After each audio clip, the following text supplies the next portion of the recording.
preparing the repertoire for this recital, a general folk music theme sort of emerged in what I felt like was a pretty natural way.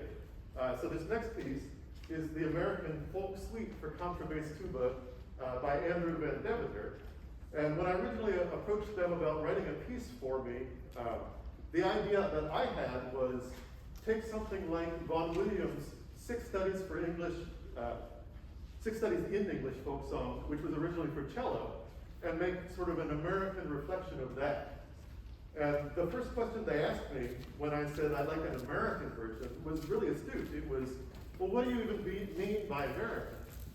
So one of the first things we thought of as we were talking through was representing Native American voices, which was obvious to us at the time because we were both studying with Don Harry of the Lenape tribe, part of the Delaware Nation. So in the elegy movement, you'll hear me do some vocal ululations, which is most associated on this continent with Apache and Cherokee vocalizations. And as we talked through what it meant to be American, we came up with a strange commonality that we both love Canadian folk singers of the 1970s.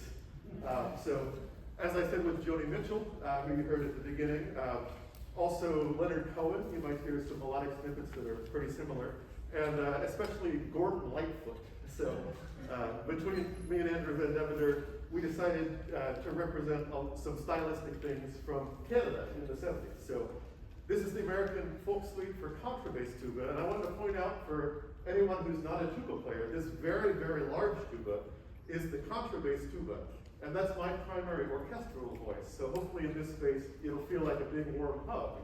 And then later on in the program, you're going to hear the bass tuba, which is a little bit smaller, more articulate, more nimble. And that kind of fills the space between this very large contrabass tuba and the euphonium, which is also known as the tenor tuba. So, and then we're going to take a quick break after this one so I can switch to that bass tuba. And I encourage you, if you saw our little supplements, Barbara York put a statement about the programmatic portion of her concerto. So I'd love for you to know what the story is as we go on that. But without further ado, here is Andrew Van Deventer's American Folk Suite for Contrabass.